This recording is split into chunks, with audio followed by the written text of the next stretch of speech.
with the dot, the bindu, the still point, where there is no distinction now between subject and object. You have merged into undifferentiated consciousness. There is still a subject-object distinction in dreaming because you are distinct as an ego from the forms that you are participating with. But the subject-object distinction here is now gone. And there is a fourth that is referred to in all of this, Turiya. This is also Brahman, and it's also called the silence. This is the silence before I pronounce Om and after I pronounce it. This is the mysterious, the ultimate mystery out of which life comes and back to which it goes. And all of this is a manifestation of Turiya, Brahman, just as all forms in the world are manifestations of Brahman. So this is the sound, Om, the hum of the universe that is heard, that is not made, rather, by any two things striking together, and that you begin to hear as you move into the fourth chakra, which is about as high as Jung got, in my opinion, and rather I should say in Campbell's opinion, from whom he derived most of this. And that's the significance of the genitals in gold, the virgin birth, and the meeting of the energies that are going up with the energies that are coming down. And that woman's dream, when she had the bird descending down into her and something coming up from above, they were meeting there in the heart center. That's the spiritual awakening.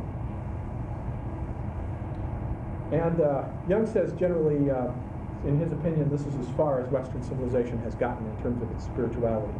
He says, we don't know and can't understand anything about the upper chakras. This is his defense against having to go into it. Because we don't have the equivalent experiences of these upper chakras in the West, discounting apparently entirely the Christian mystics, or mysticism generally, which is what these now have to do with. So as the yogi begins to move up, as the consciousness begins to unfold in more petals, and the serpent begins to move up now to the throat chakra, Vishuddha. And the element here is ether, which is the fifth of the Hindu elements. Ether is akasha, and ether, the Hindu element of ether is space, but it's alive. It's a living stuff. It is the external equivalent of chitta, the mind stuff that is within the mind. We're living within the sort of external mind stuff, and that is ether. And it is within ether that all the forms come into being that are in the world. The elephant reappears now. He's reattained his cloud-like status. Consciousness is awakening, and now we are moving into areas where we just want to talk about God now. This is the Temptations of St. Anthony. He goes out, and he is torn apart by these various spiritual devils and demons that come to him. This is in the Tibetan Book of the Dead, this is once the primary clear radiance has been too intense, the upper chakras, we drop down to the level of the wrathful demons who begin trying to pull you apart. This is Jacob's Ladder. I don't know if anybody's seen that film, but that describes that experience of being torn apart because the desire for God now is coming in. And now, this is equivalent in Dante to purgatory. You want to get up to Paradiso. You're out of hell now. You want to get up there, but you've got to go through the spiritual asceticism, the ordeal. And this is why Jung says we in the West don't have this as an ideal. We don't have the ascetic ideal generally in our culture, although we do have it in Christian mysticism. Is this what he's talking about when he starts getting into what's his name, Stoudemire? Yes, yes. Yes, we'll get to that in just a second.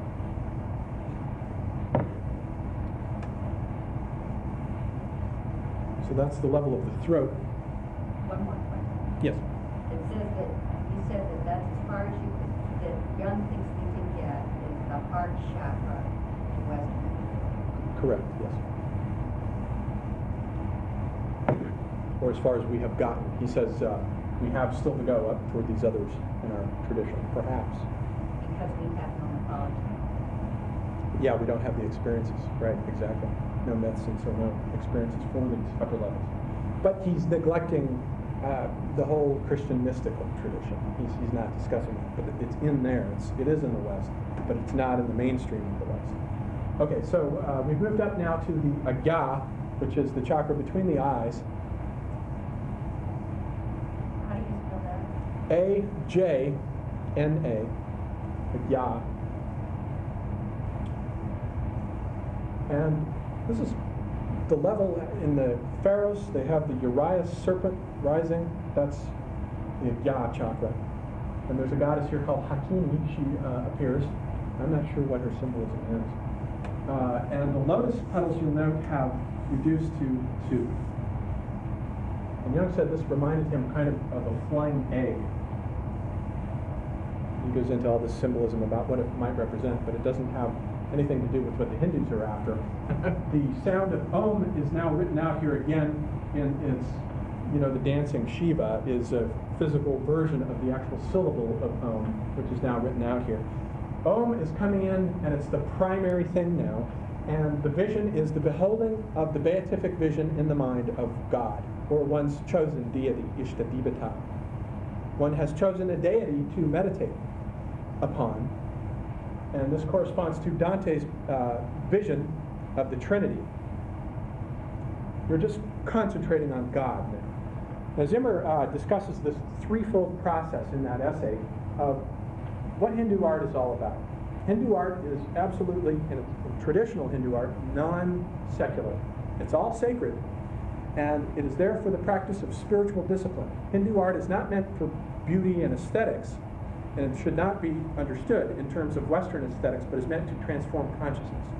And so what happens is, ideally, a god is represented in the traditional iconography, and the Hindu artists are not allowed to depart from the traditional iconography of the god. So we get the Hindu art tradition is anonymous. We don't know who made these things. And we have the development in terms of schools, and you can trace style forms that way. But there is very little individual style in these ones. And he says, the initiate will meditate on the image of the god. Now remember the theory of Chitta, the mind stuff takes on the form of whatever impresses upon it.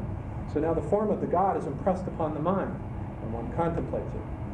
And one closes one's eyes and reconstructs the image in the mind that has been visualized in the object. And you've got to get so good at it that you no longer need the image. The image, the art object, can be dispelled with, and the eyes will be closed, and at the Agya chakra, the deity will be visualized and reconstructed perfectly. And it has to be visualized in such a degree that it does not depart from the traditional Hindu canon. Shiva has to have this thing here, and this arm must be this, and so forth. Very traditional. And then he says that would correspond to the Agya. The next one up, as we move into the top, the Sahasrara, which is not depicted here, is what is meant ultimately to take place. You are to realize that the image of the God that you now hold within is actually one with you. You are to dissolve consciousness into that image. And that is the attainment of the goal of yoga, the yoga of aesthetics in India. And the purpose and function of Indian art is to bring about this gradual three-phase transformation of consciousness. You've moved from the waking realm, in which the artists have produced the god, to the dreaming realm, in which the god can be visualized, to the deep dreamless sleep, where the consciousness has been blissfully dissolved into rapturous union with the deity visualized. And the idea then is to realize that the gods are not out there, they're in here. We are identical with the gods. They are personifications of the various organs of the body and of consciousness. And we are to realize oneness with the god. And so that is the final chakra, the Sahasrara, which is pictured at the top here as the 1,000-petaled lotus, which is what it means, Sahasrara, the 1,000-petaled lotus. And this is the blissful union of Shakti now with Shiva, but the two have dissolved into the one in which they were at the beginning before they split into pairs of opposites. And this is Dante's, you could say this is Dante's vision of the white rose, but that still doesn't quite get at it because we want to get beyond visualization altogether. You're ultimately leaving the realm of the mind stuff, which is Agya, visualizations of any kind, into the experience of Samadhi, rapture. This is what's known as Nirvikalpa Samadhi, whereas Agya is Savikalpa Samadhi, which means God with form, Savikalpa Samadhi, or God without, Nirvikalpa Samadhi. And Ramakrishna says you can speak of God with form or God without, but ultimately it's to realize that the God idea is there to be transcended, since you are a manifestation of Brahma, of which the gods also are a manifestation.